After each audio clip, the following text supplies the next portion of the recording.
ఈ సందర్భంగా మీకు నేను అసలు విషయంలోకి వెళ్ళకముందు కొంత నేపథ్యాన్ని మీకు నేను చెప్పాలి.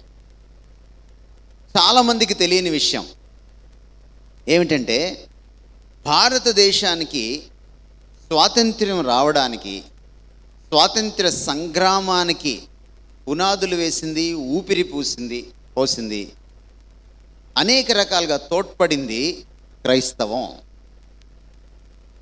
చాలామంది అడుగుతుంటారు మనల్ని, స్వతంత్ర సంగ్రామంలో క్రైస్తవులు ఉన్నారా? ఉన్నారు. చాలామంది క్రైస్తవులు ఉన్నారు, క్రైస్తవ నాయకులు ఉన్నారు. గాంధీతో ఉప్పు సత్యాగ్రహంలో కలిసి పనిచేసిన వాళ్ళు కూడా ఉన్నారు. మొన్నటి దాకా మన 500 రూపాయల నోటు మీద గాంధీ గారితో పాటు చాలామంది ఉప్పు సత్యాగ్రహానికి వెళ్తున్న బొమ్మ ఉండేది. మోడీ గారి పుణ్యం అంటే అది పోయింది. ఆయనేమో చరిత్రను తుడిపేస్తాడు, మళ్ళీ ఏమో ఆజాదీకి అమృత మహోత్సవం అంటాడు. మరి చరిత్రను తుడిపేస్తే ఈ అమృత మహోత్సవం ఎలా చేసుకుంటాం? దాంట్లో కూడా ఒక క్రైస్తవుడు ఉన్నాడు. అయితే అంతకంటే గొప్ప విషయం ఏమిటంటే, భారతదేశంలో ఒక నెహ్రూ, ఒక దాదాబాయి నౌరోజీ, ఒక బాబాసాహెబ్ అంబేద్కర్, లేక ఒక బాల గంగాధర్ తిలక్, ఇలాంటి గొప్ప గొప్ప నాయకులు ఒకవేళ లేకుండా ఉండుంటే మనకు స్వాతంత్రం వచ్చుండేది కాదు. ఈ గొప్ప గొప్ప నాయకులు రావడానికి కారణం ఏంటంటే, క్రైస్తవం భారతదేశానికి రావడం. చాలామంది అనుకున్నట్టుగా క్రైస్తవం భారతదేశానికి మిషనరీల రూపంలో వచ్చినప్పుడు వాళ్ళు మత మార్పిడికి వచ్చారనేటువంటి ఒక దుష్ప్రచారం, గోబెల్స్ ప్రచారం జరుగుతోంది. గోబెల్స్ ప్రచారం అంటే ఏమిటంటే, ఒక అబద్ధాన్ని నిజమని పదే చెప్తూ ఉంటారనమాట. 100 సార్లు చెప్తే నిజమే కాబోలు అనుకుంటాం అబద్ధాన్ని. దాన్ని గోబెల్స్ ప్రచారం అంటారు. చంద్రబాబు నాయుడు పాపం ఇప్పుడు విమర్శిస్తూ ఉంటారు, నేను గోబెల్స్ ప్రచారం చేస్తుంటాడని.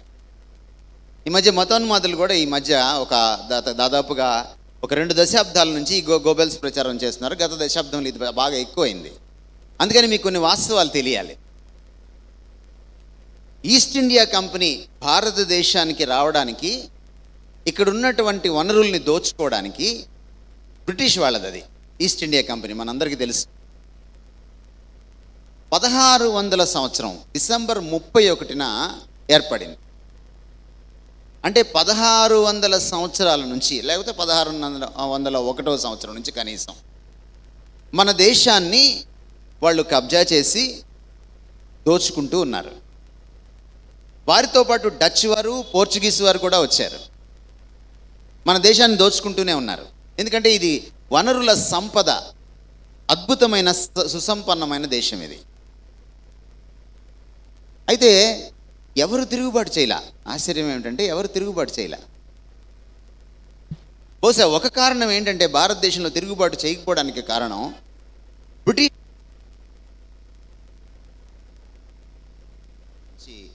కులం అనే రక్కసి కింద స్వాతంత్ర్యం పీకేశారు. మనవాళ్లే, విదేశీయులు కాదు. కులం పేరిట మనుషుల్ని బానిసలు చేసుకున్నారు.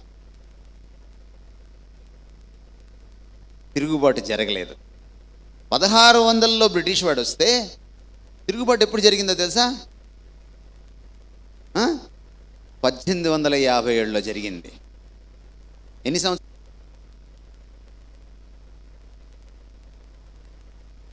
ఏమండి, 1857 నుంచి 1600 తీసేయండి, 257 సంవత్సరాలు పట్టింది. మనం అడగాలిగా మనం ప్రశ్న, ఎందుకు అనే ప్రశ్న వేసుకుంటే, భారతీయులు ఎడ్యుకేట్ కాలేదు, విద్యావంతులు కాలేదు, వాళ్ళకి పాఠశాలలు లేవు. ఉన్న ఒకే ఒక పాఠశాల గురుకులం. గురుకులాల్లో 2 కులాలు చదువుతాయి. ఒకటి బ్రాహ్మణ కులం, 2 క్షత్రియ కులం. బ్రాహ్మణులు పుస్తకాలు చదువుతారు, జ్ఞానం సంపాదిస్తారు. క్షత్రియులకి జ్ఞానం ఇవ్వరు, వాళ్ళకి వొకేషనల్ ట్రైనింగ్ ఇస్తారు. వొకేషనల్ ట్రైనింగ్ అంటే తెలుసా మీకు? కుట్టు పని నేర్పించడం, చూసారా? ఎలక్ట్రికల్ వర్క్ నేర్పించడం, వొకేషనల్ ట్రైనింగ్ ఉంటాయి కదా మనకి, ITI. వాళ్ళకి వొకేషనల్ ట్రైనింగ్ అప్పుడు ఏంటంటే కత్తి పట్టుకొని ఎలాగ యుద్ధం చేయాలి, బాణాలు ఎలా వేయాలి, ఇంతే తప్ప దీన్ని పోషించేది లేదు. విద్య లేకపోవడం వల్ల తిరుగుబాటు జరగలేదు. 1600లో వస్తే బ్రిటిష్ వాడు 1857 దాకా తిరుగుబాటు జరగలేదు. అయితే ఈ మధ్యలో ఒకటి జరిగింది. 1793వ సంవత్సరంలో విలియం కేరీ అనేటువంటి లండన్లో ఓడెక్కాడు. తన భార్య, ఒక కొడుకు, ఒక కూతురిని తీసుకొని 3 నెలలు ప్రయాణం చేసి బెంగాల్ గడ్డ పైన దిగాడు. ఆయన ఓడ ఎక్కే నాటికి ఆయనకి ఇంగ్లీష్ మాత్రమే వచ్చు. ఆయన ఓడ దిగేటప్పటికి ఆయనకి బెంగాలీ కూడా వచ్చు. ఓడలోనే బెంగాలీ నేర్చుకున్నాడు. దేశం స్థితిగతులు మారిపోయినాయి. సతీ సహగమనం నిషేధించబడింది. హుగ్లీ నదికి పిల్లల్ని బలి ఇవ్వడం నిషేధించబడింది. బాల్య వివాహాల్ని, బాల్య వితంతుల్ని ఆదరించడానికి ఆయన పాటుపడ్డాడు. అన్ని కులాల వారు చదువుకోవడానికి మొట్టమొదటిసారి ఆయన పాఠశాలలు పెట్టాడు. ఎప్పుడైతే ఆయన పాఠశాల పెట్టాడో ఆయన అన్ని కులాలకి పాఠశాల మాత్రమే పెట్టలా, అమ్మాయిలు అబ్బాయిలు కలిసి చదువుకుండే మొట్టమొదటి కో ఎడ్యుకేషన్ పాఠశాల కూడా పెట్టాడు. ఈరోజు అమ్మాయిలందరూ విలియం కేరీకి నమస్కారం పెట్టుకోవాలి. అన్ని కులాల వారు, విద్య పొందిన వారు ఆయనకి నమస్కారం చేయాలి. భారతదేశం ఆయన మీద స్టాంప్ విడుదల చేసిందంటే ఊరికే విడుదల చేయలేదు భారత ప్రభుత్వం. ఆ తర్వాత ఆ స్కూల్స్ ఎంత అభివృద్ధి చెందాయంటే, మనం ఇందాక చెప్పుకున్నామే పేర్లు. పండిట్ జవహర్లాల్ నెహ్రూ అక్కడే చదువుకున్నాడు. మహాత్మా గాంధీ అక్కడే చదువుకున్నాడు. బాలగంగాధర్ తిలక్ అక్కడే చదువుకున్నాడు. బాబాసాహెబ్ అంబేద్కర్ అక్కడే చదువుకున్నాడు. చాలాసార్లు మీరు అంబేద్కర్ చరిత్ర చదివేటప్పుడు బరోడా మహారాజు ఆయనకి స్కాలర్షిప్ ఇచ్చారని మాత్రమే వింటారు, కానీ క్రైస్తవ మిషనరీలు ఆయనకి చదువు చెప్పారని మీరు వినరు. ఎందుకంటే మన చరిత్రలోకి క్రైస్తవ్యాన్ని రానికుండా చూసుకున్నారు. వీళ్ళందరికీ క్రైస్తవం చదువు చెబితే అది భారతదేశంలో ఒక పెద్ద తిరుగుబాటుకి దారితీస్తుంది. విలియం కేరీ లాంటి వాళ్ళు, Charles Grant, William Wilberforce అనేటువంటి వాళ్ళు, వీళ్ళు భారతీయులకి అఫీషియల్గా ఎడ్యుకేషన్ సిస్టమ్ తీసుకురావాలని ట్రై చేసినప్పుడు ఈస్ట్ ఇండియా కంపెనీ మోకాలడ్డింది. ఈస్ట్ ఇండియా కంపెనీ భారతదేశానికి వస్తున్న క్రైస్తవ మిషనరీల్ని రాకుండా చేసింది. విలియం కేరీని దేశ బహిష్కరణ చేసింది. ఇండియన్స్ కాదు మిషనరీస్ని తిరస్కరించింది. బ్రిటిష్ ప్రభుత్వం మిషనరీస్కి వ్యతిరేకంగా నిలబడింది. ఎందుకంటే మీరు వస్తారు, సంఘ సంస్కరణ చేస్తారు, వాళ్ళకి కావలసిన సంస్కృతిని, సంస్కారాన్ని ఇస్తారు, చదువు కూడా ఇస్తారు. వాళ్ళకి అర్థమైపోతుంది, వాళ్ళు ఎదురు తిరుగుతారు, మేము దేశం వెళ్ళిపోవాల్సి వస్తుందని బ్రిటిష్ వాడికి తెలుసు. క్రైస్తవ మిషనరీలు భారతీయులకు వెన్నుదన్నుగా నిలిచారు, బ్రిటిష్ వాడికి వ్యతిరేకంగా నిలబడ్డారు. ఈ సత్యం మీరు తెలుసుకోవాలి. ఈ రోజున 75 సంవత్సరాల స్వతంత్ర భారతదేశాన్ని మనం జరుపుకుంటున్నామంటే అందులో క్రైస్తవ్యానికి అద్భుతమైన పాత్ర ఉంది అని మనం చాలా సగర్వంగా చెప్పుకోవచ్చు. ఇదంతా ఎందుకు జరిగిందో తెలుసా? ఒక్క ఆయన వల్ల. యేసుక్రీస్తు అని ఆయన 2000 సంవత్సరాల క్రితం వచ్చి సిలువలో చనిపోవడం వల్ల ఆ సిలువ ప్రేమ విదేశీయుల్ని, మనకి ఏమాత్రం ముక్కు ముఖం తెలియని వాళ్ళని, మన ఇంటి పక్కనోడు వేరే కులం వాడైతే మనల్ని ప్రేమించడు, మనకు తెలుసా సంగతి, మనకు పిల్లల్ని కూడా ఇవ్వడు. అందుకనే పాపం అబ్బాయి అమ్మాయి ఎక్కడికో వెళ్ళిపోయి రిజిస్టర్ మ్యారేజ్ చేసుకుంటారు. ఎందుకు రిజిస్టర్ మ్యారేజ్ చేసుకుంటున్నారు? ఎందుకు ఆర్య సమాజంలో మ్యారేజ్లు చేసుకుంటున్నారు? పక్క కులం వాడిని ప్రేమించలేక, పక్క కులం వాడికి అమ్మాయిని అబ్బాయిని ఇవ్వలేకే కదా. కానీ ఎక్కడో విదేశాల్లో ఉన్నవాడు మన మతం కాదు, మన దేశం కాదు, వచ్చి మన దేశాన్ని ఆధునికీకరించాడు, మోడర్నైజ్ చేశాడు విలియం కేరీ. ఇదంతా సిలువ ప్రేమ, కేవలం సిలువ ప్రేమ. విలియం కేరీ వచ్చే నాటికి ఈస్ట్ ఇండియా కంపెనీలో విపరీతమైన అవినీతి, లంచగొండితనం ఉంది. వారంటికి ఎదురొడ్డి నిలబడ్డాడు. మనమే కాదు, మనము గాంధీ మహాత్ముడు, లేకపోతే సాహెబ్ అంబేద్కర్, లేకపోతే బాలగంగాధర్ తిలక్, లేకపోతే పండిట్ జవహర్లాల్ నెహ్రూ, లేకపోతే వల్లభాయ్ పటేల్ లాంటి వాళ్ళకి మనం శిరస్సు వంచి నమస్కరిస్తే వాళ్ళు క్రైస్తవ మిషనరీలకి శిరస్సు వంచి నమస్కరించాలి. ఎందుకంటే వాళ్ళు పాఠశాలలు పెట్టిన తర్వాత, దేశం విద్యతో వెలిగింపబడిన తర్వాత, దేశంలో స్వాతంత్ర్యానికి కావాల్సినటువంటి తిరుగుబాటు అన్నదానికి, సంగ్రామం అన్నదానికి, పోరాటానికి పునాదులు పడ్డాయి, ఊపిరి పోసుకున్నారు. అటువంటి క్రీస్తును మీరు పూజిస్తున్నారు. ఆయన భారతదేశానికి రాలా, కానీ ఆయన ప్రేమ చేత ప్రభావితమైన వాళ్ళు వచ్చి ఈ దేశాన్ని ప్రభావితం చేశారు.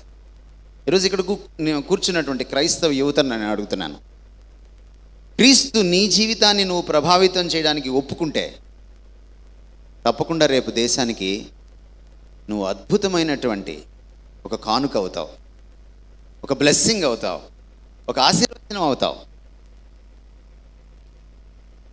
చాలాసార్లు యువత ఎలా జీవిస్తారంటే వాళ్ళ కోసం జీవిస్తారు. మనంత సెల్ఫిష్ ఎవరున్నారు చెప్పండి? మనం స్నేహం చేసినా మనకేదో కావాలి. అమ్మాయి అబ్బాయితో, అబ్బాయి అమ్మాయితో స్నేహం చేస్తే ఇంకా ఏదో కావాలి. మనకి ఏదో కాకుండా మనం ఎప్పుడైనా ఏదైనా చేసామా? లాభం లేకుండా. కానీ క్రీస్తు అలా కాదు. అందుకనే ఈయనకి కాస్త తావు ఇవ్వాలి. ఈ కాంపిటీషన్ల హోరు మధ్యలో, ఈ ఆటల పోటీల హోరు మధ్యలో, ఈ హడావిళ్ళ మధ్యలో, ఈ ప్రైజుల మధ్యలో మీరు ఒక్కసారి మీ గురించి ఆలోచించుకొని మీ జీవితాన్ని స్పృశించడానికి యేసుక్రీస్తు అనేటువంటి ఈ అద్భుతమైనటువంటి దేవునికి మీరు కాస్త తావిస్తే, కాస్త స్కోప్ ఇస్తే, కాస్తంత స్పేస్ ఇస్తే మీ బ్రతుకుల్ని అద్భుతంగా వెలిగిస్తాడు, ఆశీర్వాదాలుగా మార్చేస్తాడు. మనం ఆశీర్వాదం పొందడం పెద్ద గొప్ప కాదు, కానీ మనం ఇతరులకి ఆశీర్వాదంగా మారడం గొప్ప. అతడే దేశభక్తుడు, ఆమె దేశభక్తురాలు. జార్జ్ వాషింగ్టన్ అన్నాడు, దేశం నాకేమిచ్చింది అని అడక్కో, దేశానికి నేనేమిచ్చానన్నది అడుక్కో, నీకు నువ్వే ప్రశ్న వేసుకో. 75 సంవత్సరాల స్వతంత్ర ఊపిరిలు పీల్చుకుంటున్నాం మనం ఈరోజు వేసుకోవాల్సిన ప్రశ్న ఏంటంటే, దేశానికి నేనేమి ఇవ్వగలను? How can I be a great blessing to this great country? ఈ గొప్ప భారతదేశానికి నేనేమి ఇవ్వగలను? క్రైస్తవం చాలా ఇవ్వగలదు ఈ భారతదేశానికి.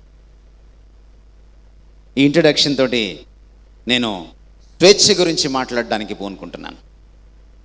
స్వేచ్ఛ గురించి నేను మాట్లాడక ముందు మీకు సులభంగా అర్థం కావడానికి నేను వాడుక భాష బైబిల్లోంచి నేను కొన్ని మాటలు చదవాలనుకుంటున్నాను. ఇందాక మీకు చదివినటువంటి పాఠ్యభాగం, వాక్య భాగం మీకు చాలామందికి అర్థం కాలేదని నాకు తెలుసు. ఎందుకంటే మీరు ఈ బైబిల్ని చదవరని కూడా నాకు తెలుసు. మీరు మహా అంటే బైబిల్ని చదివేది వాట్సాప్లో, ఫేస్బుక్లోనని కూడా నాకు తెలుసు. అంచేత దీనికి చదవకపోవడానికి ఇంకొక కారణం కూడా మీకుంది. దేవుడు అంటే మీకు ఆసక్తి లేదు, అదొకటే కాదు. మీరు లోకంలో పడి దొల్లాడుతున్నారు, అదొకటే కాదు. మరొక కారణం ఏంటంటే ఈ తెలుగు మీకు అర్థం కాదు. ఎందుకంటే ఇప్పుడు చైతన్య నారాయణ వచ్చిన తర్వాత తెలుగు రాకుండా పోయింది, ఇంగ్లీష్ రాకుండా పోయింది. అందుకనే మనం తెలుగిష్లో మాట్లాడడం మొదలెట్టి. మరి జడ్జెస్ ఏం నిర్ణయించారు నాకు తెలియదు, కానీ మధ్యాహ్నం ఎలక్యూషన్ కాంపిటీషన్లో, ఎలక్యూషన్ తెలుగులో ఏమంటారు ఎవరైనా చెప్తారమ్మా? వక్తృత్వ పోటీలు.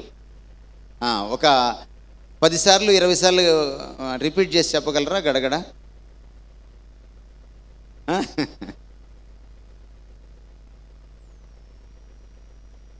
ఒకవేళ నేను మీ జడ్జిని అయితే మీకు ఒక కండిషన్ పెట్టేవాడిని, అచ్చమైన తెలుగులో మాట్లాడితేనే మార్కులు. ఎవ్వరికి రాదు ప్రైజ్. ఎందుకంటే చైనా మహిమ, చైతన్య నారాయణ మహిమ. అంచేత నేను కూడా మిమ్మల్ని ఇబ్బంది పెట్టదలుచుకోలేదు. నేను తెలుగిష్లో మాట్లాడతాను, దానికంటే ముందు ఇంగ్లీష్ వాడుక భాషలో బైబిల్లోంచి ఆ వచనాలని తెలుగు వాడుక భాష బైబిల్ అని ఉంది, పవిత్ర గ్రంథం వ్యాఖ్యాన సహితం అని. మీరు కొనుక్కోండి, మీకు యాప్ కూడా దొరుకుతుంది. తెలుగు స్టడీ బైబిల్ అని కొడితే ఒక గ్రీన్ ఐకాన్ ఉన్న యాప్ దొరుకుతుంది. ఆ యాప్ని డౌన్లోడ్ చేసుకోండి. చక్కటి తెలుగు, మీకు అర్థమయ్యే తెలుగు, సులభ శైలిలో ఉన్న తెలుగులో మీకు బైబిల్ దొరుకుతుంది. అలాగే ద మెసేజ్ అనేటువంటి ఒక 2 పదాలని మీరు టైప్ చేస్తే మీకు మెసేజ్ అనేటువంటి బైబిల్ కూడా చాలా అద్భుతమైనటువంటి వాడుక భాష ఇంగ్లీష్ బైబిల్, వెరీ మోడర్న్ లాంగ్వేజ్లో ఆదిమ హెబ్రీ గ్రీక్ భాషల నుంచి ఈ రెండింటిని కూడా ట్రాన్స్లేట్ చేశారు. వేరే బైబిల్స్ నుంచి తెచ్చుకోలేదు. మీకోసం ద మెసేజ్ నుంచి నేను చదువుతున్నాను కొన్ని వచనాలు. So Jesus said to the Jews who had believed him, "If you abide in my word, you are truly my disciples, and you will know the truth, and the truth will set you free." ఈ ఒక్క మాట ఈరోజు మన theme కాబట్టి నేను మీకు ESVలో చదివి వినిపించాను. నేను ఇక్కడ నుంచి మీకు మెసేజ్ బైబిల్లోకి వెళ్తున్నాను. అది పెద్దవాళ్ళు చదువుకునే బైబిల్, మీ బైబిల్ ఇది. Then Jesus turned to the Jews who had claimed to believe in him, "If you stick with this, living out what I tell you, you are my disciples for sure. Then you will experience for yourself the truth, and the truth will free you." Surprised, they said, "But we are descendants of Abraham. We have never been slaves to anyone. How can you say the truth will free you?" Then Jesus said, "I tell you most solemnly that anyone who chooses a life of sin is trapped in a dead-end life and is in fact a slave to sin. A slave is a transient who can't come and go at will. The son, though, has an established position, the run of the house. So if the son sets you free, you are free through and through." What a beautiful translation. తెలుగులో మీకు వాడుక భాషలో నేను చదివి వినిపిస్తాను. వాడుక భాష తెలుగులో నేను 31 నుంచి, యోహాను 8:31 నుంచి నేను చదువుతున్నాను. తనను నమ్మిన యూదులతో యేసు, "మీరు నా బోధనలు పాటిస్తే మీరు నా నిజమైన శిష్యులు. అప్పుడు మీరు సత్యాన్ని గురించి తెలుసుకుంటారు. ఆ సత్యమే మీకు స్వేచ్ఛ కలిగిస్తుంది" అని అన్నాడు. వాళ్ళు, "మేము అబ్రహాము వంశీయులం కదా, మేమింతవరకు ఎవరికి బానిసలంగా ఉండలేదు, మరి మాకు స్వేచ్ఛ కలుగుతుందని ఎందుకు అంటున్నావు?" అన్నారు. యేసు జవాబు చెబుతూ, "ఇది నిజం. పాపం చేసిన ప్రతి ఒక్కడు పాపానికి బానిస అవుతాడు. బానిసకు కుటుంబంలో శాశ్వతమైన స్థానం ఉండదు, కానీ కుమారుడు శాశ్వతంగా ఇంటికి చెందినవాడు." దేవుని కుటుంబం గురించి మాట్లాడుతున్నాడు. 36వ వచనం, కుమారుడు అనగా యేసుక్రీస్తు స్వేచ్ఛను కలిగిస్తే మీకు నిజమైన స్వేచ్ఛ, స్వాతంత్ర్యం కలుగుతుంది. మన దేశానికి స్వాతంత్ర్యం వచ్చినప్పుడు పండిట్ జవహర్లాల్ నెహ్రూ భారతదేశం మొదటి ప్రధానిగా మాట్లాడుతున్నారు. ఆయన ఒక అద్భుతమైన స్టేట్మెంట్ చేశారు. మన దేశానికి బ్రిటిష్ వాడి నుంచి స్వాతంత్ర్యం వచ్చింది, మనకి రాజకీయ స్వాతంత్ర్యం వచ్చింది, పొలిటికల్ ఫ్రీడమ్. కానీ మన దేశానికి ఇంకా చాలా విషయాల నుంచి స్వాతంత్ర్యం రాలేదు అన్నాడు ఆయన. అందరూ షాక్ అయ్యి చూస్తూ ఉన్నారు. ఆయన ఏమన్నాడంటే, కులతత్వం నుంచి, మతతత్వం నుంచి, ప్రాంతీయతత్వం నుంచి, పక్షపాతం నుంచి, అసూయ ద్వేషాల నుంచి, వర్గ ముఠా పోరాటాల నుంచి, దోచుకోవడం నుంచి, స్వార్థం నుంచి, ఇంకా అనేక రకాలైనటువంటి దుర్గుణాల నుంచి మనకి ఇంకా స్వాతంత్ర్యం రాలేదు అన్నాడు. 1947లో మన మొదటి ప్రధాని పండిట్ జవహర్లాల్ నెహ్రూ. అంటే రాజకీయ స్వేచ్ఛ వచ్చింది కానీ గుండెకి స్వేచ్ఛ రాలేదు. ఇప్పటికి ఎన్ని సంవత్సరాలు అయిందండి? 75వ సంవత్సరం చేసుకున్నాం. 75 సంవత్సరాల తర్వాత జవహర్లాల్ నెహ్రూ మాట ఏమన్నా తీసిపోయిందా? ఇంకా కులం నుంచి మనకి స్వేచ్ఛ లేదు. ఉందా? ఇంకా అమ్మాయి అబ్బాయి అనే వివక్ష ఉంది, దాని నుంచి స్వేచ్ఛ లేదు. ఉందా? లేదు. ఇంకా వాడు వీడు, మనోడు పరాయోడు. ఉందా? తెలంగాణ ఆంధ్ర ఉందా? ఉంది.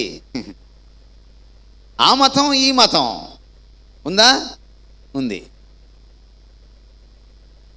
పోనీ యువతి యువకుల దగ్గరికి వద్దాం. యువజనంలో స్వేచ్ఛ ఉందా?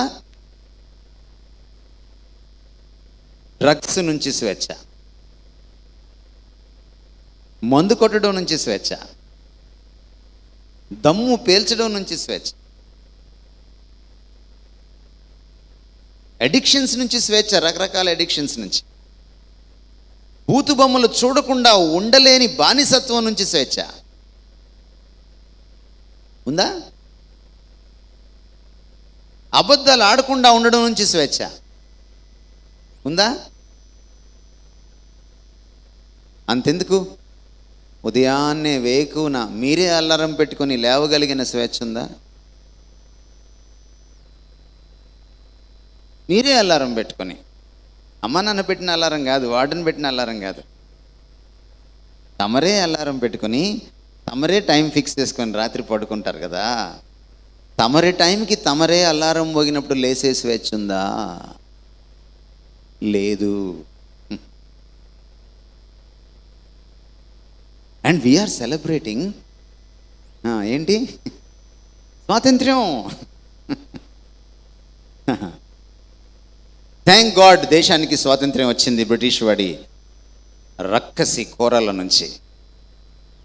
కానీ మనిషికి స్వాతంత్ర్యం వచ్చిందా? భారతదేశానికి స్వాతంత్ర్యం వచ్చింది, భారతీయుడికి స్వాతంత్ర్యం వచ్చిందా? ఎవరిస్తారు ఈ స్వాతంత్ర్యం? మళ్ళీ గాంధీ పుట్టాలా? పాపం గాంధీకే బతకడానికి స్వాతంత్ర్యం లేకుండా చేశారు. 47 ఆగస్టు 15 స్వాతంత్ర్యం వస్తే 48 జనవరి 30 ఆయన కాల్చి చంపేశారు. జాతిపితకే రక్షణ లేకపోతే, జాతిపితనే భక్షిస్తే నీకు నాకు ఉంటుందా?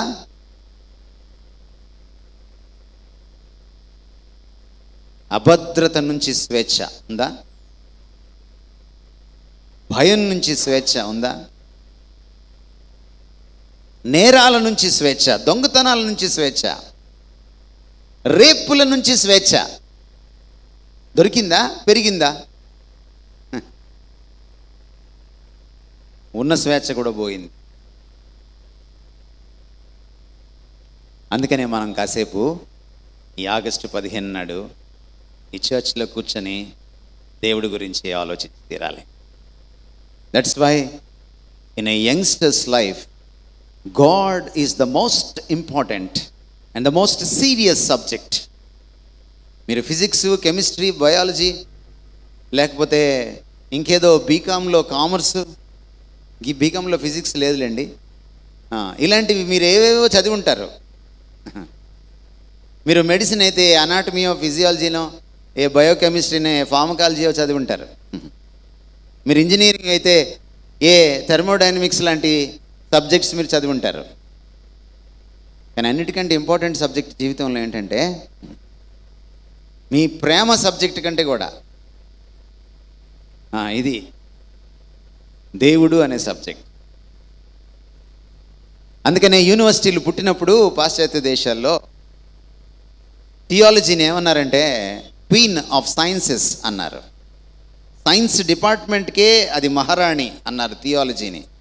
ఎందుకంటే theology is the study of God. Theos is God, ology is study. Bios is life, ology is study. లైఫ్ని స్టడీ చేస్తే బయాలజీ అన్నారు. Anthropos is man, ology is study. మనిషిని స్టడీ చేస్తే ఆంథ్రోపాలజీ అన్నారు. అలాగే theos is God, ology is study. దేవుణ్ణి study చేస్తే theology అన్నారు. కనీసం ఈ గంట సేపైనా మీ జీవితంలో మీరు దేవుడి గురించి ఆలోచించాలి, అధ్యయనం చేయాలి. అందుకనే I need your undivided attention. మీరు చక్కగా మీ మనసును పెట్టి ఏకాగ్రతతో వినాలని నేను కోరుతున్నాను. మధ్యాహ్నం మీకు మాట్లాడడానికి తావిస్తాను. ఇప్పుడు మీరు నా మాటలు వినండి, మధ్యాహ్నం మీ మాటలు నేను వింటాను. లంచ్ తర్వాత మళ్ళీ వస్తాను, మీరు చెప్పే మాటలు వింటాను. మీరు ప్రశ్నలు రెడీ చేసుకోండి, మీరు సంధించవచ్చు మీ ప్రశ్నల బాణాలు. You can be ready. నేను మాట్లాడుతుండగా కూడా మీకు ప్రశ్నలు రావచ్చు. స్వేచ్ఛ గురించి మనం లోతుగా అధ్యయనం చేయకుండా స్వేచ్ఛను అనుభవించలేం, ఆస్వాదించలేం, దాన్ని పండగ కూడా చేసుకోలేం. అందుకని స్వేచ్ఛ గురించి కొన్ని ఫండమెంటల్ క్వశ్చన్స్ మీ ముందుకు నేను తీసుకొస్తున్నాను.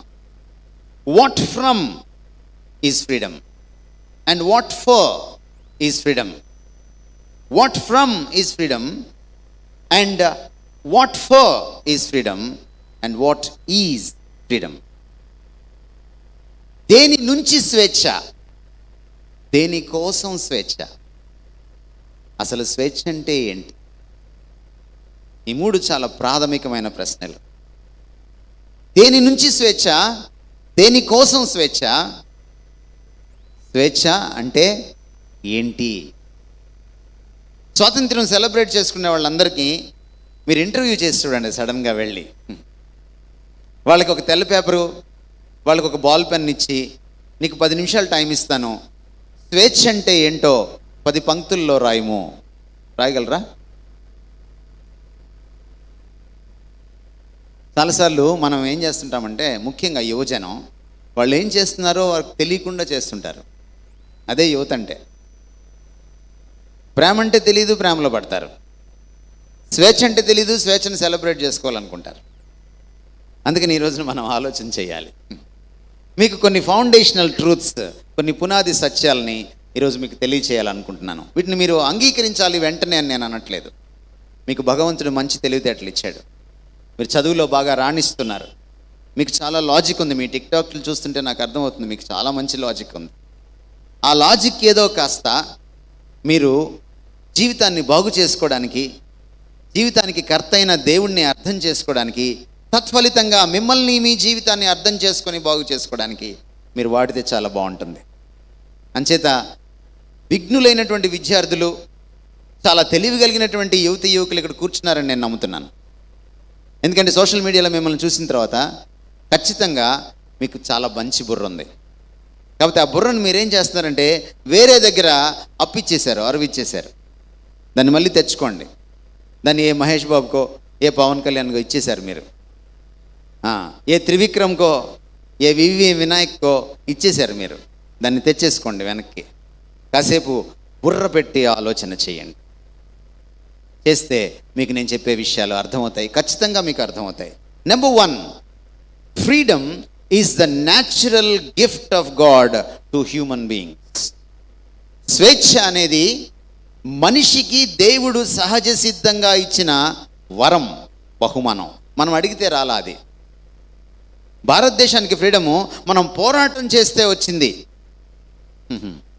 దాదాపు 90 సంవత్సరాల పోరాటం. కానీ మనం పోరాటం చేస్తే రాలా మనకు స్వేచ్ఛ.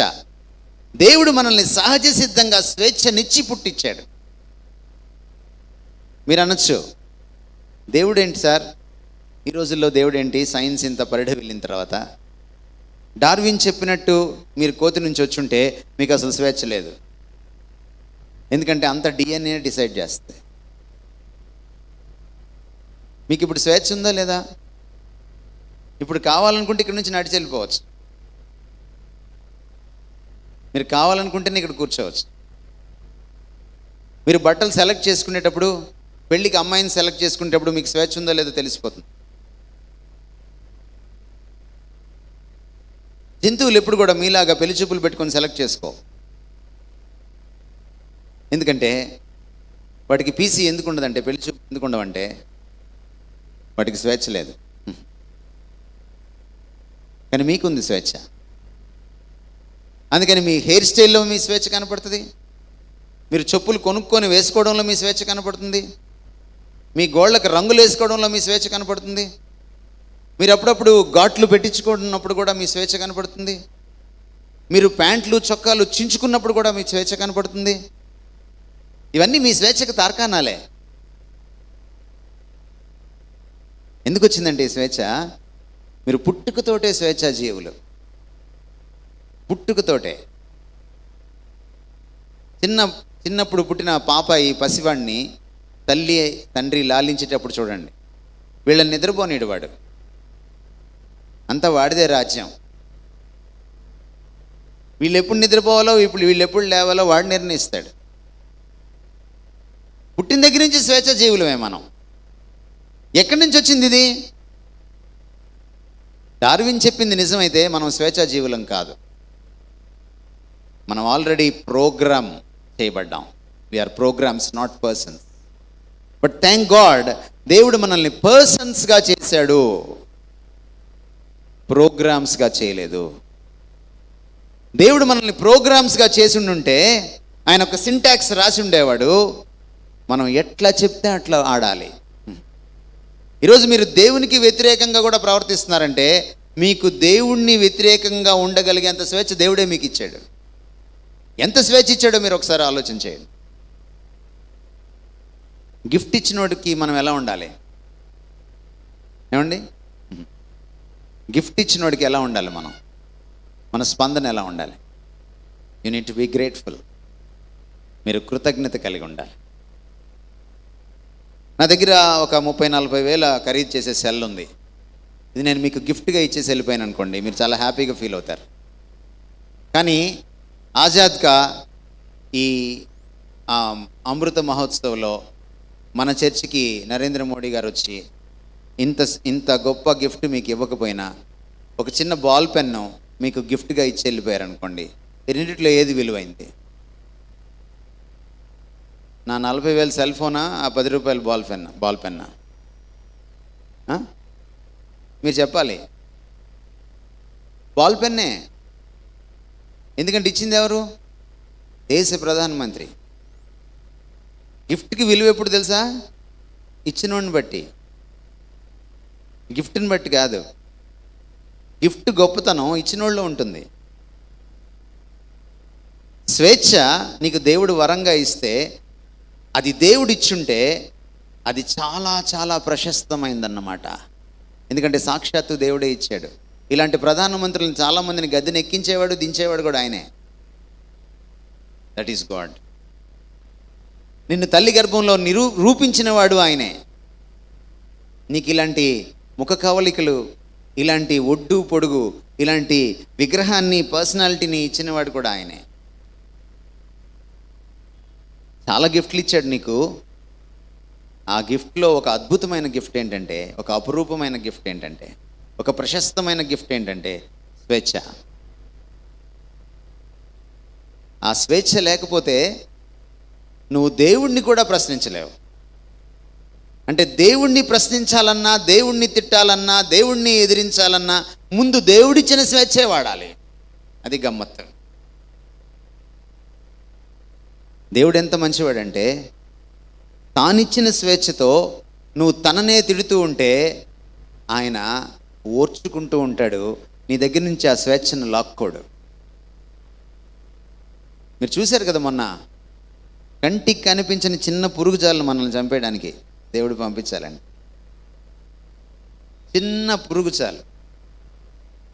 దేవుడు ఏదో అవతారం ఎత్తి కిందకు వచ్చి ఒక గద ధరించి, ఒక కత్తి ధరించి, ఒక 10 చేతులు పట్టుకొని, 10 ఆయుధాలు పెట్టుకొని మనతో యుద్ధం చేసి, ఫైట్ చేసి, చిరంజీవిలాగా మనల్నేమి ఆయన సంహరించనక్కర్లా.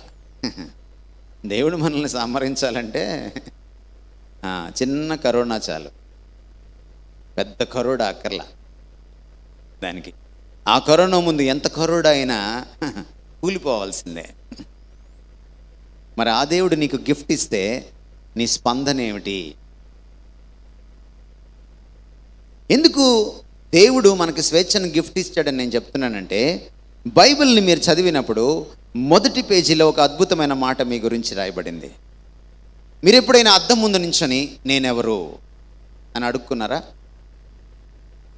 అంటే అమ్మ కొడుకుని, నాన్న కొడుకుని, అమ్మ కుర్చీ అని కాదు నేను చెప్పేది. అసలు మీరెవరు?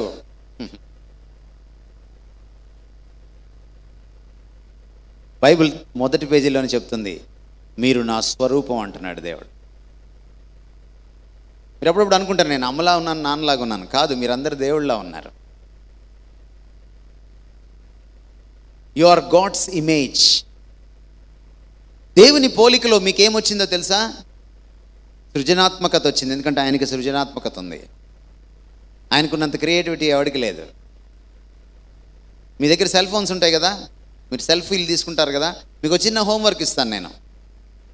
మీ ఇంటి పైకి వెళ్ళండి, ఉదయాన్నే 6 లోపు, 6-6:30కి మధ్యలో సూర్యుడి పైకి లేస్తాడు. సన్ రైజ్, సూర్యోదయం. మీ సెల్ ఫోన్లో ఒకే చోట నిలబడి వారం రోజులు వరుసగా దాన్ని, ఆ పిక్చర్ని మీ సెల్ ఫోన్లో బంధించండి. Click your phone's camera. Suppose ఈరోజు 6:30, రేపు 6:30, ఎల్లుండి 6:30, వారం రోజులు తీయండి. ఆ వారం రోజుల ఫోటోలు పక్కన పెట్టి చూడండి. ఏ ఒక్క సన్ రైజ్ సేమ్ ఉండదు. God is so creative. అంతేకాదు, మీ సెల్ఫీ ఉంది కదా, మీ సెల్ఫీ తోటి మీరు గూగుల్లోకి వెళ్ళి ఒక సాఫ్ట్వేర్ ఉంటుంది అనమాట. మీ ఫోటో లాంటి ఫోటోలు ఏమైనా ఉన్నాయో వెతకండి. ఫోటో సర్చ్ ఉంటుంది గూగుల్. మీకు ఎంతమంది దొరుకుతారో చూడండి. అంతేకాదు, మీ ఫింగర్ ప్రింట్స్ ఉంటాయి కదా, అవి ఒక బొమ్మ తీయండి. ప్రపంచం అంతా వెతకండి. మీలాంటి ఫింగర్ ప్రింట్ ఇంకెక్కడ?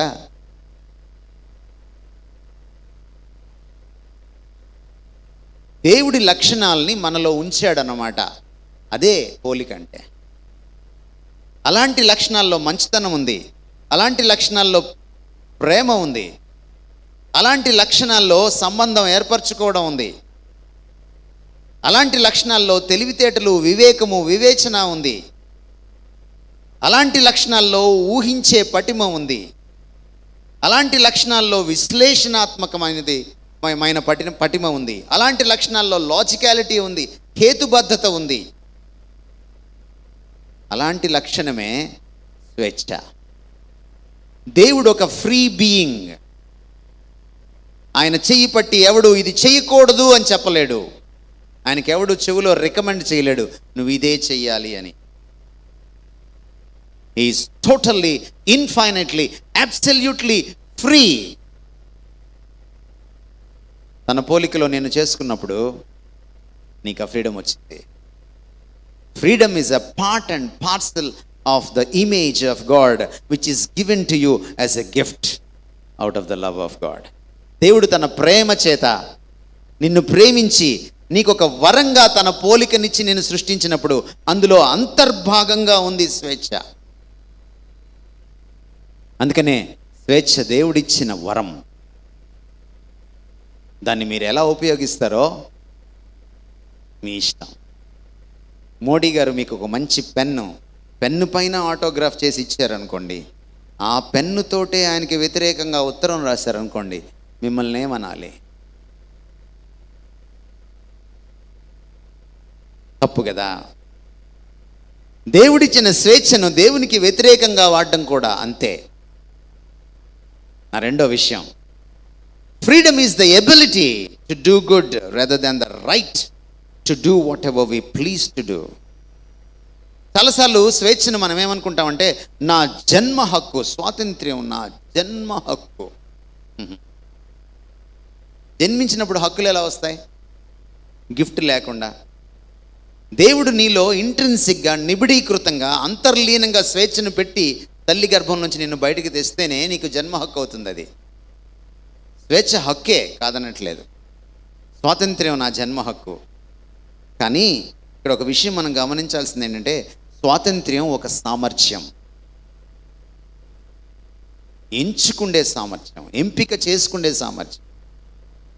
ఏ కాదు బి, ఎక్స్ కాదు వై, గ్రీన్ కాదు రెడ్, వైట్ కాదు బ్లాక్ అని చాయిస్ చేస్తావు నువ్వు. ఎంచుకునేటువంటి సామర్థ్యం, అది స్వేచ్ఛ అంటే. అయితే అలా ఎంచుకునేటప్పుడు చెడు కాదు మంచి అని ఎంచుకుంటావే, అది స్వేచ్ఛ. మనందరికి ఉంటుంది ఆశ మంచే చేయాలని, మనందరికి ఉంటుంది ఆశ చెడు చేయకూడదని. కానీ మన ఆశ ఎప్పుడైనా నెరవేరిందా? మంచి చేయాలనుకుంటాం, చేయలేం. పరీక్షలప్పుడు ఉదయాన్నే లేవాలనుకుంటాం, లేవలేం కదా. రేపు ఉదయం లేచి అమ్మకి సహాయం చేయాలి అనుకుంటాం, కుదరదు. కొన్నిసార్లు చిచి ఈ మాట అనకూడదు, ఇలా చేయకుండా ఉండవలసింది, కానీ చేసేస్తాం. ఇప్పుడు మీరు చెప్పండి, స్వేచ్ఛ సామర్థ్యమా కాదా? నిజంగా స్వేచ్ఛ ఉంటే ఆ స్వేచ్ఛ అనే సామర్థ్యం ఏం చేస్తుందంటే చెడును తిరస్కరించే సామర్థ్యం అది, మంచిని స్వీకరించే సామర్థ్యం అది, చెడును చేయకుండా ఉండగలిగే సామర్థ్యం అది, మంచిని చేయగలిగే సామర్థ్యం అది ఉందా మనిషికి? అది దాన్ని స్వేచ్ఛ అంటాం. మీకు చైతు తెలుసు కదా, చైతు వాళ్ళ తాత అక్కినేని నాగేశ్వరరావు. బహుశా ఆయన మీకు తెలిసి ఉండకపోవచ్చు. ఆయనకి దాదాసాహెబ్ ఫాల్కే అవార్డు వచ్చింది. అంటే సినిమాల్లో బాగా సీనియర్స్కి విపరీతమైనటువంటి కళాపోషణ చేసిన వారికి ఇస్తారనమాట. భారతదేశంలో భారతరత్న తర్వాత సినిమాల్లో వాళ్ళకి అంత అద్భుతమైనటువంటి గౌరవప్రదమైనటువంటి పురస్కారం అది. దాదాసాహెబ్ ఫాల్కే అవార్డు వచ్చినప్పుడు ఆయన్ని దూరదర్శన్లో ఇంటర్వ్యూ చేస్తూ ఉన్నారు. హేమా మాన్వి అనేటువంటి యాంకర్ ఆయన ఇంటర్వ్యూ చేస్తోంది.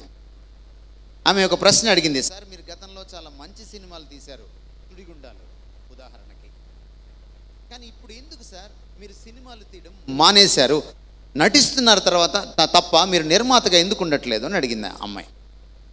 హేమా మాన్వి వైపు చూసి ఆయన ఏమన్నాడంటే, అమ్మ బుద్ధి వచ్చింది అన్నాడు ఆయన.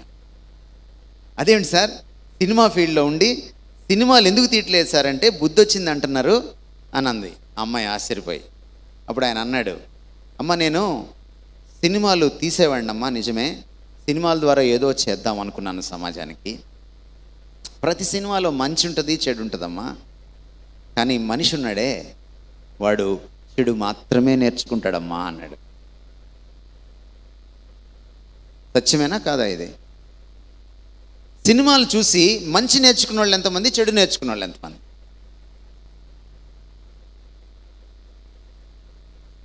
అంటే మన సామర్థ్యం ఏమైంది? చెడును తిరస్కరించే సామర్థ్యం పోయింది.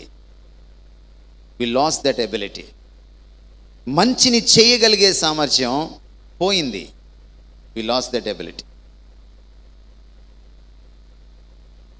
అందుకనే మనం అర్థం చేసుకోవాల్సింది ఏంటంటే, స్వేచ్ఛ అంటే అది నా జన్మ హక్కు మాత్రమే కాదు, అది ఒక రెస్పాన్సిబిలిటీ కూడా. మనకి రాజ్యాంగం కొన్ని ప్రాథమిక హక్కులను ఇచ్చింది కదా. కొన్ని ప్రాథమిక హక్కులు చెప్పగలరా మీరు?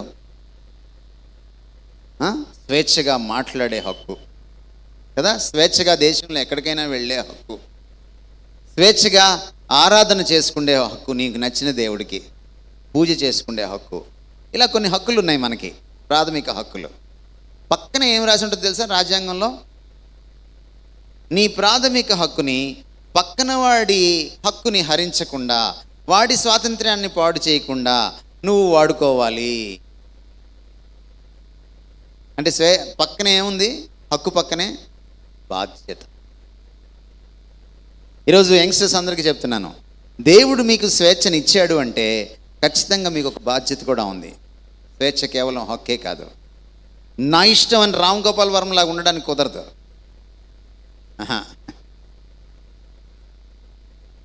ప్రతి హక్కు పక్కన ఒక బాధ్యత ఉండి తీరుతుంది. నిన్ను దేవుడు ఒక రోజున బాధ్యుడిని చేస్తాడు. స్వేచ్ఛ గురించి మనం తెలుసుకోవాల్సినటువంటి విషయాలు అవే. సొలొమోన్ అనేటువంటి ఒక రాజు ఉండేవాడు. బహుశా మీరు ఎవరు ఎంజాయ్ చేసి ఉంటారు ఆయన ఎంజాయ్ చేసినట్టు లైఫ్ని. మీకు మహా అంటే ఎంతమంది గర్ల్ ఫ్రెండ్స్ ఉంటారు?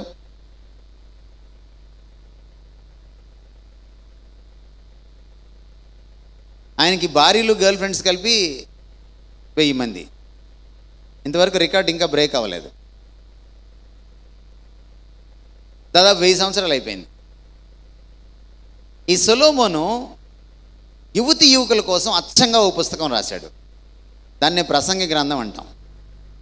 అది కీర్తనల తర్వాత సామెతల తర్వాత కనపడుతుంది అన్నమాట బైబిల్లో. మీరు బైబిల్ అంతకు చదవరు కాబట్టి మీకు రెఫరెన్స్ కూడా చెప్తున్నాను, పుస్తకానికి ఉన్న రెఫరెన్స్ కూడా చెప్తాను. ఆ పుస్తకం ఖచ్చితంగా చదివి చూడండి. ప్రసంగి గ్రంథం చదివితే మీరు అధిక ప్రసంగులు కాకుండా ఉంటారు. ఖచ్చితంగా మీరు చదివి చూడండి. ఎందుకంటే అచ్చంగా బైబిల్లో యంగ్స్టర్స్ కోసం మాత్రమే, యువజనం కోసం మాత్రమే రాసిన ఏకైక పుస్తకం. అందులో 11వ అధ్యాయం లాస్ట్ బట్ 1 చాప్టర్లో లాస్ట్ బట్ 1 వచనంలో ఆయన ఏమంటాడంటే 9వ వచనంలో, అరే యువతి యువకులారా, కుర్రాళ్ళారా, అమ్మాయిలారా, మీ ఇష్టం వచ్చినట్టు ఉండండి, మీ ఇష్టం వచ్చింది చెయ్యండి, మీ మనసు ఏం కోరుకుంటే అది చెయ్యండి, మీ కళ్ళు ఏం కోరుకుంటే అది ఆశించండి.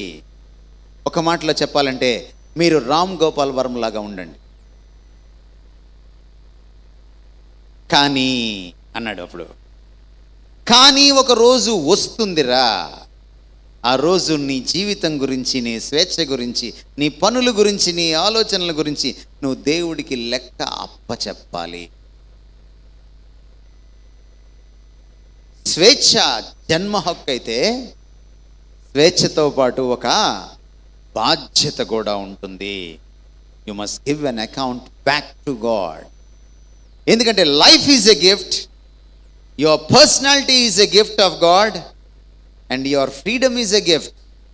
నీకు గిఫ్ట్ ఇచ్చాను కదా, ఏం చేసావు దాంతో అని నీ జీవితం గురించి, నీ స్వేచ్ఛ గురించి దేవుడు లెక్క అడుగుతాడు. మరో విషయం మీరు స్వేచ్ఛ గురించి తెలుసుకోవాలి. Human freedom is not unlimited as many of you think. ఆకాశమే హద్దురా, పాత రోజుల్లో హద్దులు చెరిపోయిరా. ఇప్పుడు break the rule, break the rule. మీరు అనుకుంటున్నారా హద్దు చెరిపేస్తే స్వేచ్ఛ పెరిగిపోద్దని? ఈరోజు మీకు చెప్పదలిచిన ఒక సత్యం ఏంటంటే, మీరు ఆలోచించండి. మీకు ముందే చెప్పాను, మీరు లాజిక్కి అప్పీల్ చేస్తున్నాను నేను. మీరు లాజికల్గా ఉంటేనే అంగీకరించండి, లేకపోతే అంగీకరించాల్సిన పని లేదు. మీరు లిమిటెడా అన్లిమిటెడా? మీరు నాకు చెప్పండి, మీరు లిమిటెడా అన్లిమిటెడా? మీరు ఫైనైటా ఇన్ఫైనైటా? గట్టిగా చెప్పాలి. మరి మీరు పరిమితమైన వాళ్ళ, లేకపోతే ఆది అంతము లేనటువంటి వాళ్ళ? మీకు పుట్టుక ఒక మొదలుంది కదా, మా అందరిలాగే మీకు కూడా పోవడం ఇంకొక ముగింపు ఉంది. 2 ఉన్నాయి కదా. అంటే మీరు లిమిటెడా అన్లిమిటెడా? లిమిటెడేనా? మరి మీరు ఎందుకని అన్లిమిటెడ్ రీఛార్జ్ చేసుకుంటారు?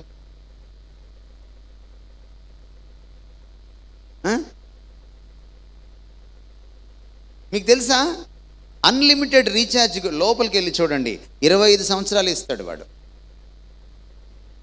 అంటే ఒక సెల్ ఫోన్ కొన్నాక, ఒక నెట్వర్క్లోకి వచ్చాక నువ్వు 25 సంవత్సరాల కంటే జీవించమని వాడి ఉద్దేశం అనమాట. అన్లిమిటెడ్ రీఛార్జ్ కూడా లిమిటెడే. మరి నువ్వు లిమిటెడ్ అయినప్పుడు నీ స్వేచ్ఛ అన్లిమిటెడ్ ఉంటుందా? ఉంటుందా? అన్లిమిటెడ్ ఉండదు కదా. మరి మీరెందుకని ఆకాశమే హద్దురా, హద్దులు చెరిపోయిరా అని? ఎంత అబద్ధం కదా ఆ పాట. బ్రేక్ ద రూల్ ఎంత అబద్ధం కదా. సినిమా పాటల్లో రాంగ్ ఫిలాసఫీ పెడతారు, అబద్ధాలు చొప్పిస్తారు, దానికి మ్యూజిక్ యాడ్ చేస్తే అది మనసులోకి వెళ్ళి కూర్చొని తిష్ట వేస్తుంది. అందుకని మనం ఏం చేయాలంటే సినిమా పాటలను కూడా విశ్లేషించాలి. కేవలం దిల్సే వినకూడదు. దిమాగ్ సే భీ आप सुनना चाहता है, सुनना पड़ेगा. You have to listen to the music not only with your mind not only with your heart but also with your mind. You need to use your logicality. మనిషి స్వేచ్ఛ పరిమితమైంది. ఇప్పుడు మిమ్మల్ని ఒక ప్రశ్న అడుగుతాను. ఈ మనిషి స్వేచ్ఛకి పరిమితమైంది అయితే, ఇది లిమిటెడ్ అయితే, దానికి లిమిట్ ఎవరికి ఇస్తారు? దానికి హద్దు ఎవరికి ఇస్తారు? స్వేచ్ఛ పొందినవాడా, స్వేచ్ఛ ఇచ్చినవాడా? ఏమండి? ఇచ్చినవాడు. దేవుడు ఎందుకని ఈ పుస్తకంలో ఆజ్ఞల్ని పెట్టాడు? ఇదిగో నువ్వు ఇది చేయకూడదు, ఇదిగో నువ్వు ఇది చెయ్యాలి. అమ్మా నాన్న ఎందుకని వద్దు, తప్పు అని ఎందుకంటారు? గురువు గారు, వార్డెను తప్పు, వద్దు అని ఎందుకంటాడు? ప్రభుత్వం ఎందుకని లెఫ్ట్ సైడే వెళ్ళాలి, రైట్ సైడ్ వెళ్ళకూడదు ట్రాఫిక్లో ఎందుకంటుంది? మనం లిమిటెడు, మన స్వేచ్ఛ కూడా లిమిటెడు. కాబట్టి స్వేచ్ఛ ఇచ్చిన వాళ్ళు ఏం చేయాలి? గీత గీయాలి. రాజ్యాంగం మనకు స్వేచ్ఛ ఇచ్చింది, రాజ్యాంగమే గీత గీసింది, నీ స్వేచ్ఛ ఇంతవరకే రా బాబు అని. దేవుడు నీకు స్వేచ్ఛ ఇచ్చాడు, అందుకని ఇచ్చాడు. అబద్ధం ఆడకూడదు, దొంగతనం చేయకూడదు, సన్మానించాలి, వ్యభిచారం చేయకూడదు, బ్లా బ్లా బ్లా. మనమేమనుకుంటామంటే దేవుడు చాలా శాడిస్ట్ రా, నన్ను ఎంజాయ్ చేయనీడు,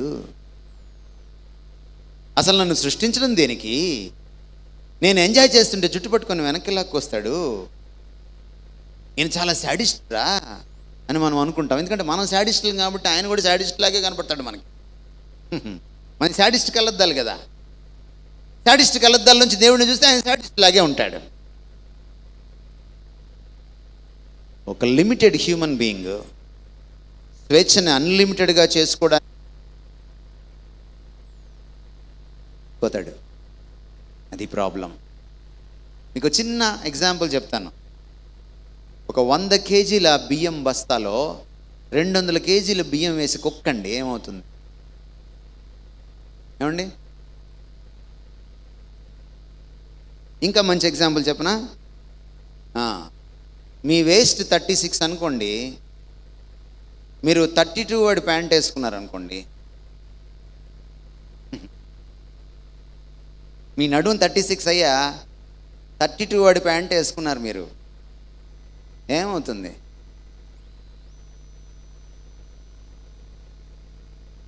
నువ్వేమో లిమిటెడు, నువ్వు అన్లిమిటెడ్ స్వేచ్ఛలోకి వెళ్ళిపోయావు అనుకో, ఏమవుతావు? పిగిలిపోతావు, పగిలిపోతావు. అంతే జరిగేది. దేవుడు ఆజ్ఞ ఎందుకు పెడతాడు తెలుసా? నువ్వు పగిలిపోకూడదు, పిగిలిపోకూడదని. దేవుడు 3500 సంవత్సరాల క్రితం పెట్టాడు ఒక ఆజ్ఞ, వ్యభిచారం చేయొద్దు. మనిషి అనుకున్నాడు, వ్యభిచారం తప్పే ఉంది, నాకు ఆకలిస్తే లడ్డు తిన్నట్టే, నాకు ఆకలిస్తే పెప్సీ తాగినట్టే, నాకు సెక్స్ ఫీలింగ్ వస్తే నేను ఎవరితోనైనా వ్యభిచారం చేయొచ్చు అనుకున్నాడు. మరి చేశాడు చేశాడు చేశాడు చేశాడు, చివరికి ఎయిడ్స్ వచ్చింది.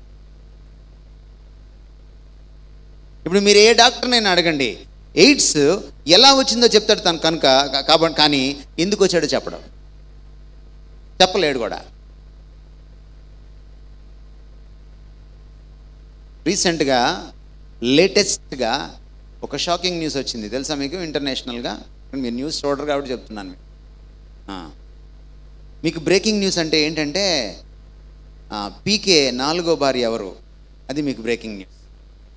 మీకు ఈ బ్రేకింగ్ న్యూస్లు కాదులే. బ్రేకింగ్ న్యూస్ చెప్తాను ఈరోజు మీకు. మంకీ పాక్స్ అనేది ఒకటి వస్తుంది తెలుసా మీకు? విన్నారా ఎప్పుడైనా? దానికి కారణం ఏంటంటే ఎయిడ్స్ లాగా లైంగిక సంపర్కం వల్ల వస్తుందట. అది జాగ్రత్తగా ఉండండి. Monkey pox. దేవుడు స్వేచ్ఛకు హద్దు ఎందుకు పెట్టాడంటే నువ్వు బాగుపడాలని, నువ్వు జీవితాన్ని ఎంజాయ్ చేయాలని.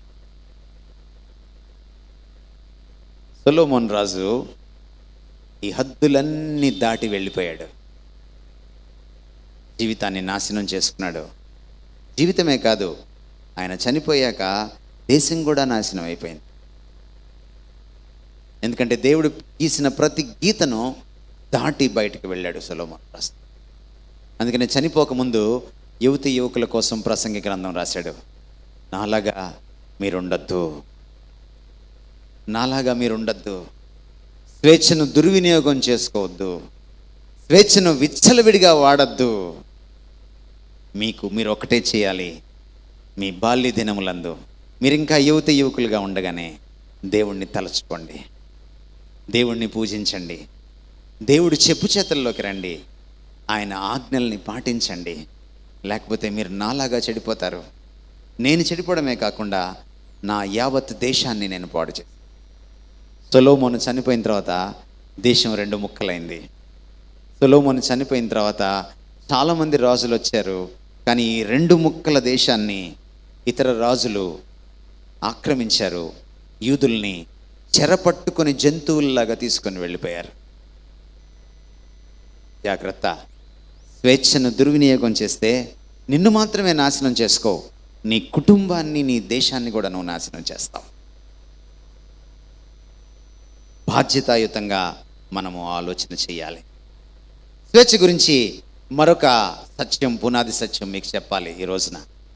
Every time you misuse your freedom, దేవుడు వరంగా ఇచ్చినటువంటి ఈ అద్భుతమైన అపురూపమైనటువంటి స్వేచ్ఛను నువ్వు ప్రతిసారి దుర్వినియోగం చేసినప్పుడల్లా you end up in sin, నువ్వు పాపంలో పడిపోతావు.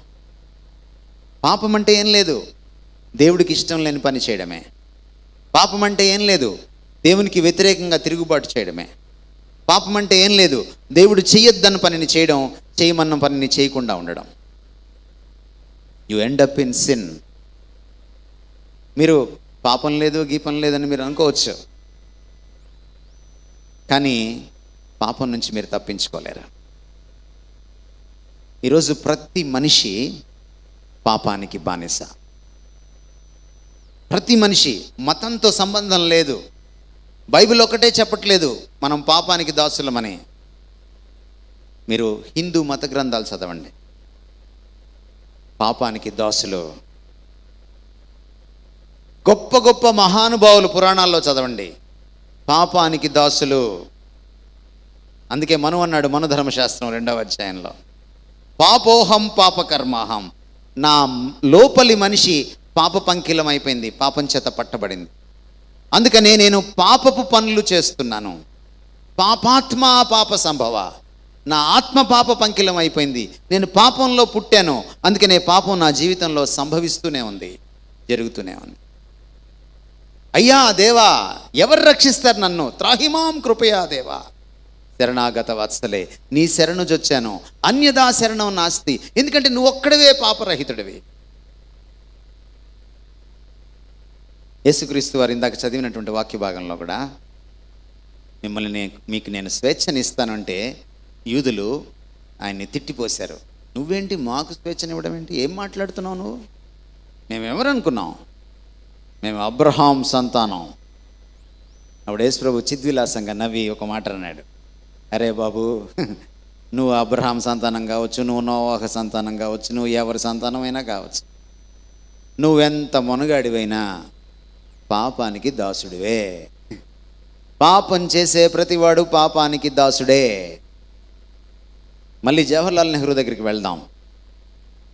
ఎందుకు భారతదేశానికి రాజకీయ స్వాతంత్రం వచ్చిన తర్వాత కూడా, ఎందుకని బ్రిటిష్ వాడి దగ్గర నుంచి మనకి స్వాతంత్రం వచ్చిన తర్వాత కూడా, 75 సంవత్సరాల తర్వాత కూడా మనం ఎన్సీఆర్బి చదివితే, నేషనల్ క్రైమ్ రికార్డ్ బ్యూరోని మనం చదివితే, మన నేరాల చిట్టా చదివితే, మీరు ఇంటర్నెట్లోకి వెళ్ళి ఎన్సీఆర్బి అని కొట్టండి, స్వాతంత్రం వచ్చిన దగ్గర నుంచి ఇప్పటిదాకా నేరాలు పెరిగాయి కానీ తగ్గలేదు. ఎంత పెరిగాయి అంటే, నేరాలు ఘోరాలు సీరియల్ తీసుకుంటున్నాం మనం, అంత పెరిగాయి. ఈరోజు ప్రతి న్యూస్ ఛానల్లో మనకి నేరాల మీద రకరకాల టైటిల్స్ పెట్టి యాంకర్స్ నేరస్తుల్లాగా డ్రెస్ వేసుకొని వచ్చి మనకి చెప్తూ ఉంటారు. నేరం ఎలా జరిగిందో, అది ఎలా జరిగిందో చెప్పడమో, ఎలా చెయ్యాలో చెప్పడమో నాకు అంతు పట్టదు, అది వేరే విషయం. అన్ని నేరాలు పెరిగిపోయినాయి. కారణం ఏంటి? రాజకీయ స్వాతంత్ర్యం వచ్చింది కానీ సామాజిక స్వాతంత్ర్యం రాలా, మానసిక స్వాతంత్ర్యం రాలా, భావోద్రేకపరమైన స్వాతంత్ర్యం రాలా. కోపం వస్తే నన్ను నేనే అనుకోలేను. నేను కోపం వస్తే మనిషిని కాదంటాం కొన్నిసార్లు. ఎంత చక్కగా ఒప్పుకుంటాం మనం. అంచేత మనం ఆలోచించాల్సిన విషయం ఏంటంటే, మీరు ఎప్పుడు స్వేచ్ఛను దుర్వినియోగం చేసినా మీరు పాపం చేసి తీరుతారు. పాపం చేసినప్పుడల్లా దానికి బానిసలై తీరుతారు. పాపం ఏం చేస్తుంది తెలుసా? మనల్ని బానిసత్వం తర్వాత బానిసత్వంలోకి నెట్టేస్తుంది. ఎవరైనా ఈ భారతదేశంలో అసేతు హిమాచలం, కాశ్మీర్ టు కన్యాకుమారి ఎవడైనా నిలబడగలడా? నేను పాపం చేయలేదు. అందుకని స్వేచ్ఛను చాలా సింపుల్గా నిర్వచించుకోవచ్చు. పాపం చేయని వాడికే పూర్తి స్వేచ్ఛ ఉన్నట్టు. ఎవరికైతే 100% సెల్ఫ్ కంట్రోల్ ఉంటుందో వాళ్ళే పాపం చేయని వాళ్ళు. వాళ్ళకి స్వేచ్ఛ ఉన్నట్టు 100%. ఈ ప్రపంచంలో ఎవ్వడికి 100% సెల్ఫ్ కంట్రోల్ లేదు.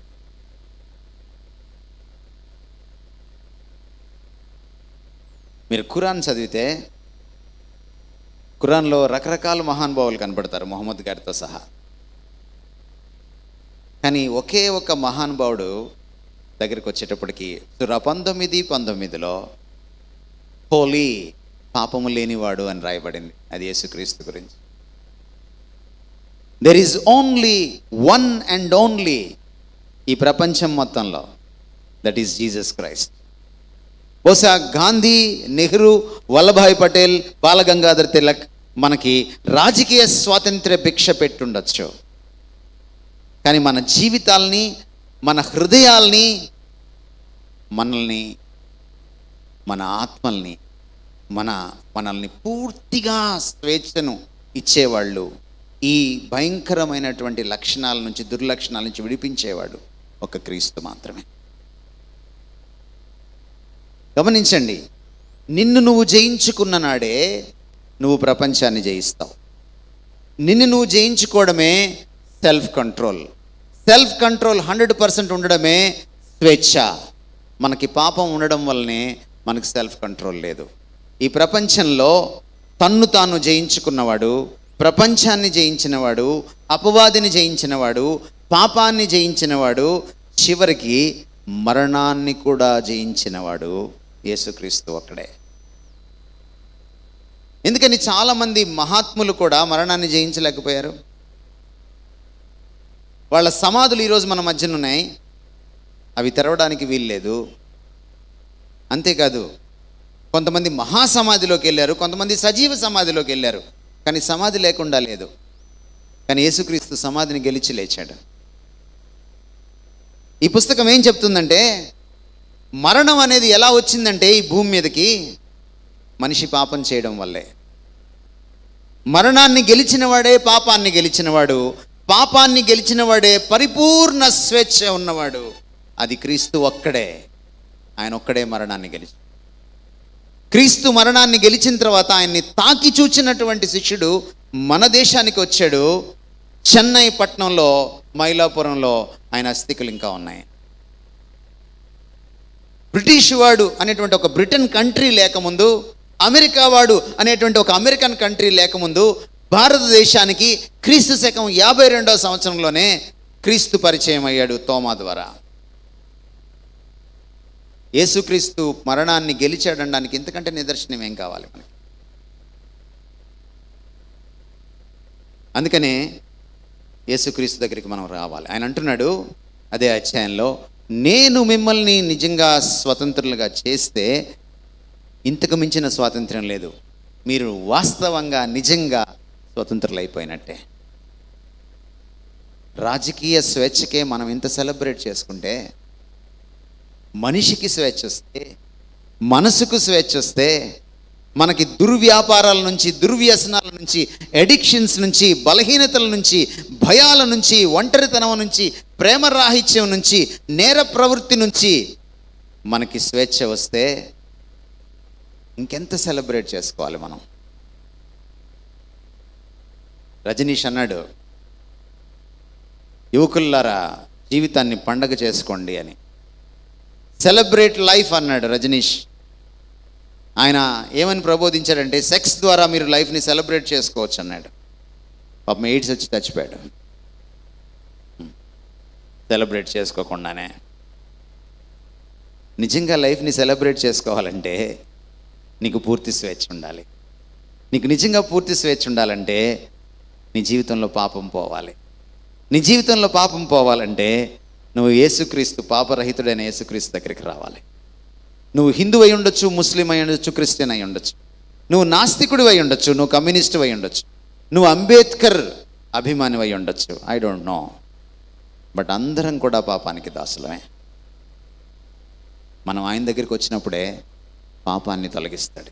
ఎందుకంటే ఆయన ఒక్కడే ఈ భూమి మీదకి వచ్చి పాపానికి శిక్ష చెల్లించాడు. భారతీయ చట్టాన్ని తీసుకోండి, అమెరికా చట్టాన్ని తీసుకోండి, రష్యా చట్టాన్ని తీసుకోండి, శ్రీలంక చట్టాన్ని తీసుకోండి, పాకిస్తాన్ చట్టాన్ని తీసుకోండి, అరబ్ దేశాల చట్టాలని తీసుకోండి, యూరప్ దేశాల చట్టాలని తీసుకోండి. ప్రతి చట్టంలో మరణశిక్ష ఉంటుంది. తప్పు చేస్తే శిక్ష. మరి దేవుడికి వ్యతిరేకంగా తప్పు చేస్తే మరణశిక్ష రాదా? వస్తుంది. అందుకే మరణం వచ్చింది. అందుకనే మరణం లేని దేవుడు మనిషిగా మారి మనిషికి వచ్చే మరణాన్ని తన మీదకు తీసుకొని మనల్ని ఆ పాపం నుంచి విడుదల చేశాడు. మనం పొందాల్సిన శిక్షను తాను భరించి పాపం నుంచి విడుదల చేశాడు. ఆయన మరణాన్ని గెలవడం వల్ల ఆయన దేవుడని నిరూపితమైంది, ఆయన పాపం లేనివాడని నిరూపితమైంది. ఆయన దేవుడైతే మనకు స్వేచ్ఛని ఇచ్చాడు కాబట్టి పాపం వల్ల పోగొట్టుకున్న స్వేచ్ఛను మళ్ళీ తిరిగి మనకు సంపాదించి పెట్టగలడు. ఎందుకంటే దేవుడే స్వేచ్ఛకు కర్త, కారకుడు కాబట్టి. ఆయన పాపరహితుడైతే మరణం గెలిచి పాపరహితుడని నిరూపించుకున్నాడు కనుక పాపరహితుడే పూర్తి స్వేచ్ఛ కలిగిన వాడు కనుక మనకి సంపూర్ణ స్వేచ్ఛను ఆయన ఇవ్వగలుగుతాడు. ఆయన ఒకటే చెప్పాడు, ఇది ఉచితం. నువ్వు ఇక్కడి నుంచి ఎక్కడికో గుడి దగ్గరికి, ఏ అన్నవరానికో ఏ తిరుపతికో నువ్వు చెప్పులు లేకుండా ఎండాకాలం నడిచి వెళ్ళక్కర్లా, మోకాళ్ళ మీద మెట్లెక్కి వెళ్ళక్కర్లా, నోములు వ్రతాలు చేసుకోనక్కర్లా, 40 రోజులు ఉపవాసం ఉండనక్కర్లా, మాల వేసుకోనక్కర్లా. నువ్వు ఈ క్షణమే, నీకు 40 సెకండ్లే పడుతుంది, నువ్వు ఈ క్షణమే ఈయనిచ్చేటువంటి ఈ ఉచితమైనటువంటి స్వేచ్ఛను పొందడానికి నీ గుండెల్లో ప్రార్థన చేసుకుంటే చాలు. యేసయ్యా నన్ను క్షమించు, ఐఎమ్ సారీ, నా పాపం చాలా గొప్పది, నీ ప్రేమ అంతకంటే గొప్పది. నన్ను కడుగు నీ శిలువ రక్తంతో, నన్ను క్షమించు, నా గుండెల్లోకి రా, నాకు ఆ నిజమైన స్వేచ్ఛ కావాలి. నేను నిజంగా ఆ స్వేచ్ఛతో జీవితాన్ని ఎంజాయ్ చేయాలి. మంచిని మాత్రమే చేయగలిగిన స్వేచ్ఛ, చెడును తిరస్కరించగలిగిన స్వేచ్ఛ, నువ్వు అనుభవించి చూపించిన స్వేచ్ఛ నాకు కావాలి. జీవితానికి నువ్వే కర్తవు కనుక నాకు ఆ స్వేచ్ఛ కావాలి. సపోజ్ ఈరోజు నీ సమస్య ఒంటరితనం అనుకోండి. యేసుక్రీస్తు కంటే ప్రేమమయుడు స్నేహితుడు లేడు. ఆయన నీ ఒంటరితనాన్ని తీర్చేయగలడు. ఒకవేళ నీ భయం, నీ సమస్య భయం అయితే మరణానికి మించిన భయం లేదు. ఆయన మరణాన్నే మింగేశాడు. మరణం కంటే భయం ఏం లేదు. ఈ రోజున జ్యోతిష్యం పాటిస్తున్నామన్నా, వారఫలాలు చూస్తున్నామన్నా, లేకపోతే ఈ రోజున మనం వాస్తు పాటిస్తున్నామన్నా, లేకపోతే చేతులు చూపించుకుంటున్నామన్నా, చిలక శాస్త్రం దగ్గరికి వెళ్తున్నామన్నా, లేకపోతే క్యారెట్ మనం చూస్తున్నామన్నా, ఏదైనా మనం మరణ భయం ఉంటుంది మనకి. కరోనా అప్పుడు సగం మంది కరోనా వల్ల చచ్చిపోలా, భయం వల్ల చచ్చిపోయారు. మరణ భయానికి మించిన భయం లేదు. మరణాన్ని మింగేసిన వాడు ఆయన. నీ సమస్య భయం అయితే దాని నుంచి కూడా స్వేచ్ఛనిస్తాడు.